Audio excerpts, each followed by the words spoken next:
I'm Dave Hardy, and welcome again to Say What. The look around you in West Virginia today. What is our national or our state flower today? It's not the dandelion, it's not the rhododendron, it's orange construction cones. They're everywhere. West Virginia is undergoing a complete rebuild on infrastructure. And with the key player, one of the key players in this tremendous work that's being done is the Contractors Association of West Virginia. And my guest today is the newly minted, I suppose he's been there about a year now, Executive Director of the Contractors Association, the one and only Jason Pizzatella. Jason, welcome. Dave, thanks for having me back. It's good to have you back. You know, I think you were on about, less than a year ago, and I said, I want to bring Jason back and update our viewers on how things are going. And I think they're going quite well from what I gather. But just for those that aren't familiar with your group, give me a 2 or 3 minute overview of your group. Well, we are the trade association statewide that represents the highway, building, and utility construction industry. We have right around 475 members. About 200 of those are contractors, and the remaining 275 are what we call associate members. Those are businesses that support contractors, banks, law firms, engineering firms, accounting firms, insurance, bonding agencies. That represents about 20,000 employees, give or take, statewide. And it's a busy time for contractors. It's a busy time for the construction industry for the reason you pointed out. There is a tremendous amount of investment in infrastructure right now, both state and federal. And our members are doing what they can to take advantage of it to, as we like to say, build a better West Virginia. That's our, between hard at work and building a better West Virginia, those are the mottos of the Contractors Association, and we try to live by them. And I believe your organization just had a 100th birthday, is that right? 100-year anniversary in 2023. Our association started in July of 1923, and we put together a 100-year commemorative book that shows start to finish the construction industry and our association going all the way back to 1923 and what's been built in West Virginia since then. And if you think about West Virginia in 1923, our highways were essentially old leftover frontier wagon trails like the Midland Trail that's US 60, and think how far we've come in that 100 years. We've come a long way, and a lot of that history is documented in the book of the mid-1950s when Senator Robert Byrd first got elected to the U.S. House of Representatives. He liked to tell the story that when he first got elected, he would put a highway map of West Virginia out on the conference room table somewhere. And he would ask whoever was in the room to show how much 4-lane highway was in West Virginia in the mid-1950s. And of course, the map was completely barren.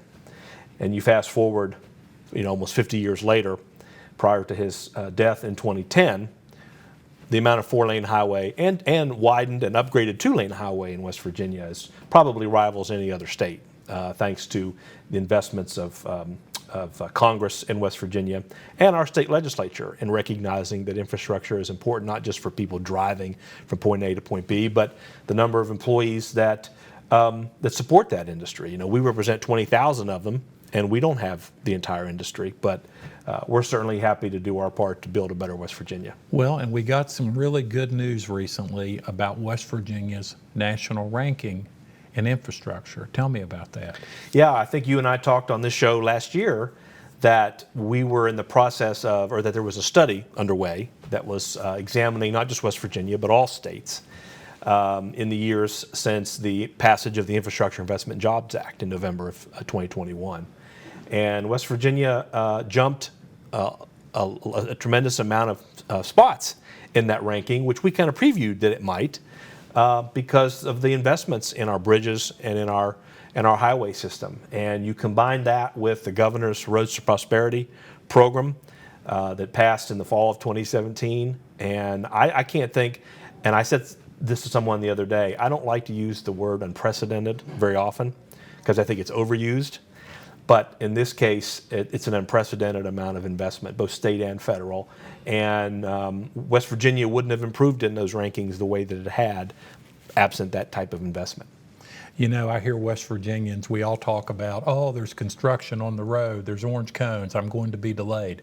But guess what? I think we all kind of like it because you can see the improvements. Yeah, you can see the improvements in just the regular secondary roads that people use to travel to church and to school and to the grocery store and back. But maybe more importantly, you can see the investment in maintaining our interstates and our Appalachian highway system. You know, Corridor H is finally on a glide path towards completion right around 2030. I know it's the governor's intention that every remaining contract for Corridor H be at least advertised before he leaves office in January 2025. And I think a few years ago, people thought that may have been an optimistic goal, but I think it's going to happen. And you know, you work every day for the governor, and you know he's a demanding guy, and you know he wants results yesterday. But it would not have happened if had it not been for the Roads to Prosperity program and the federal investment. Projects like Corridor H, like the Coalfields Expressway, like King Coal Highway, just kind of languished for years. And now they have the type of federal investment that I think will lead those projects towards final completion. And our members are building them. I read recently that Corridor H was actually first drawn out in the mid to late 1960s. Isn't that amazing? It is amazing. And look what an effect Corridor G has had on southern West Virginia. It's remarkable. And I think people like you and me that live in Charleston, that once Corridor H is finished, I think that will be the quickest way to get to our nation's capital from Charleston. It will be, and it'll also be the most scenic drive that you've ever seen. It's absolutely beautiful. It's certainly that. There's no doubt about that. It's a scenic drive. And it's in an environmentally, probably the most environmentally sensitive area of our state. And so both our state and federal agencies and our contracting partners that are members of my association are doing everything they can to preserve the landscape there while also building a road that hundreds of thousands of people will eventually get to use. Now, your members also spend a lot of time constructing not just highways, but other sorts of infrastructure. Tell me about that. Yeah, as I said, our association represents not just highway industry, but also building and utility. So, you know, we build schools, we build hospitals, we build airport terminals, anything vertically construction that is being done commercially, as well as water, wastewater, broadband, stormwater. You know, a small state like ours, Dave, 1.8 million people, give or take. A lot of states have an association for each of those three industries. But in West Virginia, we just have a singular association because of its size. And we think we can be more effective that way as a singular association and doing the best we can to speak with one voice. But I know everyone always pays attention to the highway system. But as you said, you're absolutely right. There are a lot of other projects that are out there going on right now that we're excited about. You know, Jason, it's such a great country we live in. We just make the assumption that when we turn the tap on, clean water will come out of that tap. But if you look around the world, there are literally billions of people that don't have the benefit of that very thing. Yeah. And West Virginia's come a long way through the investments provided by our legislature and you know, through the Water Development Authority. And it's something we take for granted. And someone asked me just the other day, they said, what's the most meaningful part of your job? And while it's certainly representing the companies that are building Corridor H and other projects, but it's extremely meaningful when somebody that has never had clean water or has never had city sewer or has never had a stormwater system that can keep the water from flooding their house, when they finally get that, and they write in and they thank the contractors and they thank the legislature that supported those projects for finally getting clean water in their house, it's pretty meaningful. And it's something we take for granted, and West Virginia's come a long way, and we still got a ways to go, but we're getting there. You said a minute ago that, and you don't like to overuse the word, these are unprecedented expenditures on infrastructure. Tell me what you mean by that. Yeah, I mean, prior to Roads to Prosperity, and prior to the Infrastructure Investment and Jobs Act out of Washington, the amount of money that was spent on the state's highway system, both state and federal, was relatively flat. It had been right around the same. And the state's Highway Study Commission in the summer of 2015 released a report that said that we needed over $1 billion of additional investment just to get our highway system back to square zero. And that was a headline-grabbing story. I remember that story. Yeah, and people laughed at us at the time. You were on that commission, right? I was on the commission, and we wrote that report, and people laughed at us. They said that it could never be done, that it was too much money for a small state like ours. But when Governor Justice came into office in January of 2017, I'll never forget it. He said, okay, I want something big and bold to take to my first State of the State address. And the state was in a challenging time, and I remember it just like it was yesterday. He said, we told him that we had a plan that would raise anywhere between $1 billion to $1.5 billion with a B. And I remember the next day he came back and said, that sounds great, I like it, but I want you to double it. He said, I want it to be around $2.8 billion. And we all kind of sat in the room and looked at him, and we thought, well, we'll give it our best shot, but we don't know if it's possible. And the legislature enacted every single recommendation from that Highway Commission, including the part dealing with the turnpike and the tolls, and it fulfilled the governor's vision. Mm-hmm. And it took somebody like him, who had a honeymoon period from just being elected in 2016, but also somebody that had a bold vision and was willing to walk upstairs to the legislature and drive it home, which he did. And now here we are 6.5 years later, and we're seeing the benefits of it. You know, the West Virginia Turnpike is such an interesting chapter in history. And if you read about it, the history of it, of course, it was built about 1953, 1954, right on the cusp of the interstate highway system, which was passed in 1956. And it's had its share of critics over the years. Of course, I guess in the 80s, it was converted into the interstate highway system. And to this day, of course, it has tolls. Tell me the role of the West Virginia Turnpike in West Virginia transportation.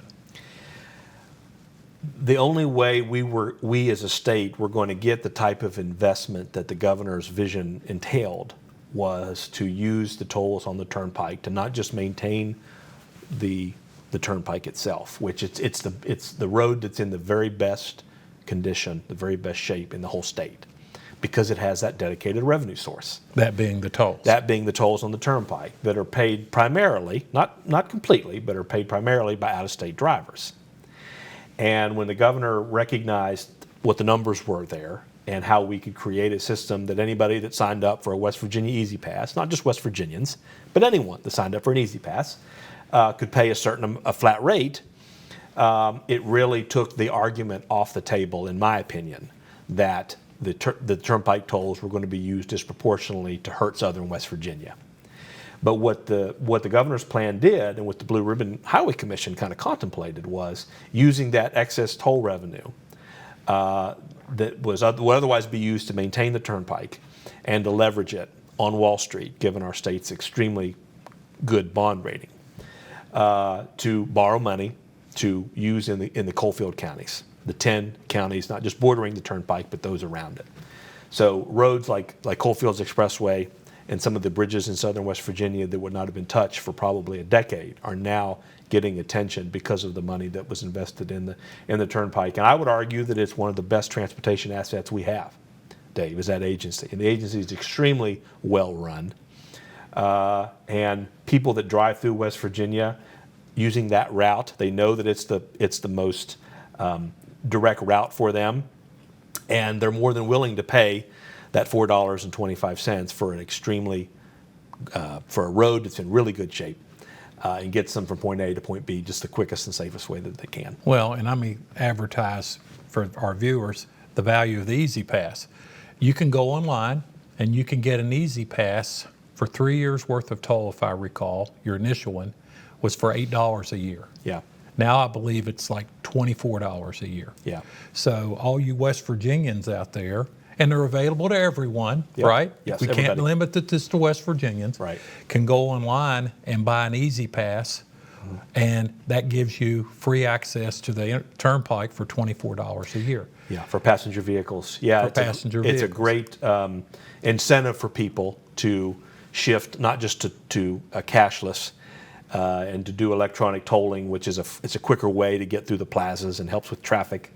But it's also an incentive for people to continue to use the road and to sign up for the Easy Pass, and just know that every dollar that's invested in the system is used to not just maintain the toll road, but the travel plazas that are near it, that out-of-state people come and they see West Virginia and they get an experience of West Virginia tourism for the first time. But it's also using it to invest in those 10 coalfield counties, which I think was critical. Right. And those of us that travel a lot, you'll see that in Pennsylvania, New Jersey, New York, Florida, need I go on, California, that they all have tolls on their roads in excess of the West Virginia Turnpike. Anybody that's driven across Pennsylvania will know that. Yeah. Interstate 76 is the Pennsylvania Turnpike. I think it's about, now, of course, you have the truck traffic, which does the most harm to the roads. They pay a much higher toll. So I think it's hard for the average person to understand the value of that toll. No one likes tolls. Right. What is your biggest challenge? Now, we've established last year and this year that things are going great, but there's always going to be challenges. What are the biggest challenges for the Contractor Association and your membership as we move forward? Finding enough workers that are willing to make construction a career.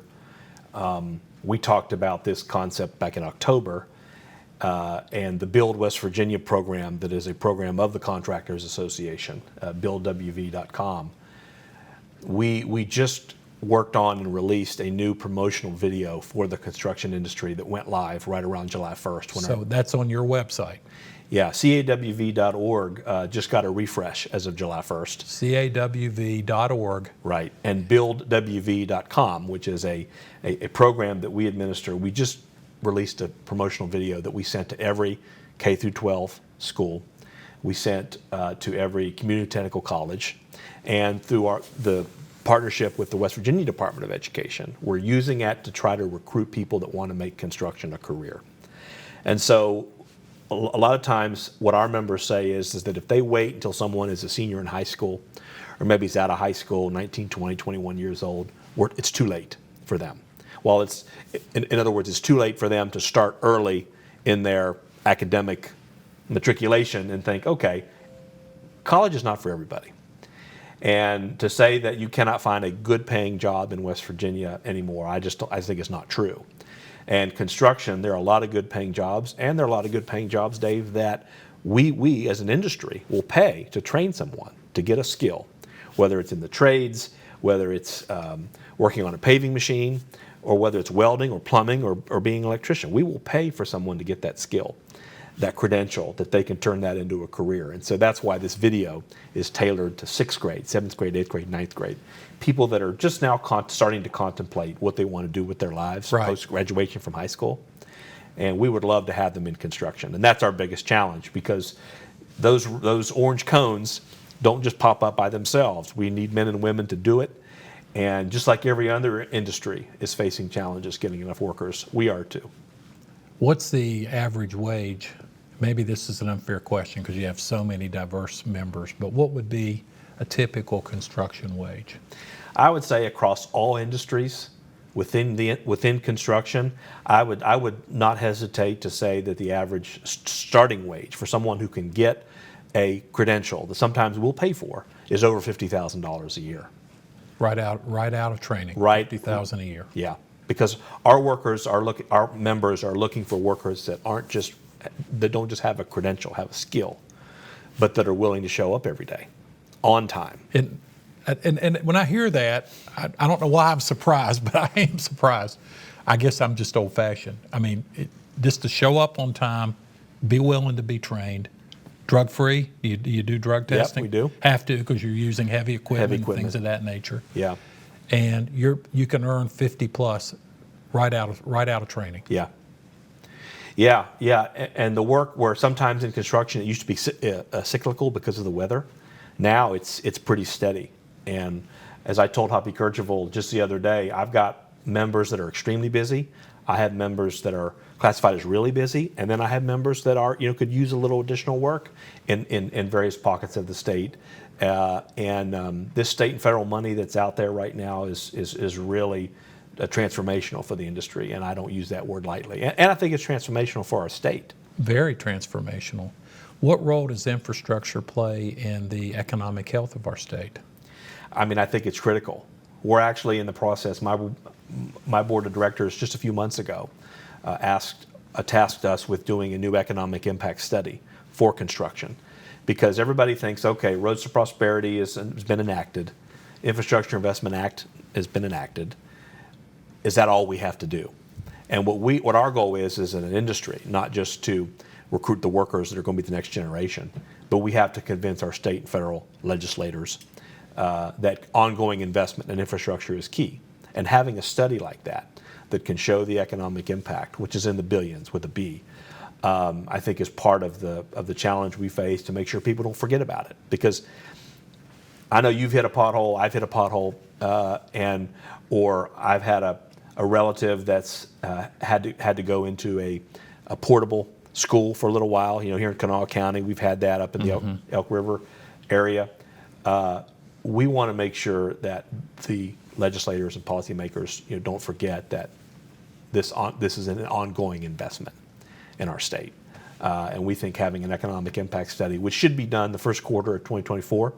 That'll be an interesting study. Yeah, I think it will be, and in an election year. Election years are always, a challenge. When people are deciding what the priorities are the legislature wants to invest in. So having that study completed prior to the 2024 regular session will be important for us. Wow, that's not that far away. Are you allowed to say who's going to do the study, or is it still unknown at this point? We're in the process of soliciting right now a professional organization to do that for us. We always partner with the WVU Bureau of Business and Economic Research and the Nick Ray Hall Transportation Institute at Marshall. We want to use our in-state universities to help with that, with some of our national partners in D.C. that have experience doing these types of studies. Because it's been a while. It's been several years since West Virginia has last done one, and as we talked about at the beginning, you have the Infrastructure Investment Jobs Act, the Inflation Reduction Act, and now the Fiscal Responsibility Act of 2023, which has the Mountain Valley Pipeline in it. So lots happened since the last economic impact study, and I'm pretty optimistic about what the results will show. You opened up the door there with the mention of Mountain Valley Pipeline. Tell me about that project. Well, for the construction industry, this project's been around. I think it was announced in 2014, and here we are almost a decade later, and the project is still not quite complete. And you've had lots of issues in the court system with the environmental permitting, and so there's been a lot of starts and stops and restarts in this project. And I can only speak from the contractor's perspective and not the owner's perspective, but sometimes that's hard whenever you have a start and stop in a project like that. That's real hard. Because we have to make sure the environmental aspects are taken into account, and to make sure that all the remediation is done properly. And when you have these starts and stops, it's been somewhat of a challenge. And for our friends in the natural gas industry, I think this is a critical project. And what I tell people that criticize our association for being supportive of Mountain Valley Pipeline is to say, look, our members care just as much about the environment as everyone else does. The last thing we want to do is to contaminate the water or the terrain that's in the path of the pipeline. But we think we can have both. And we think that there's a good balance that can be struck between completing this over $1 billion infrastructure project for West Virginia, and also protecting the environment. And the fact that Congress recognized in a bipartisan fashion that this ought to be something that they ought to take a priority in was nice to see. Do you tell me the value of that project to West Virginia's economy? From what I understand from talking to our friends at the Gas and Oil Association of West Virginia, it's in the billions with a B. And, a state like ours, and Dave, you've been around a long time, did you ever think we would be throwing around the billions word?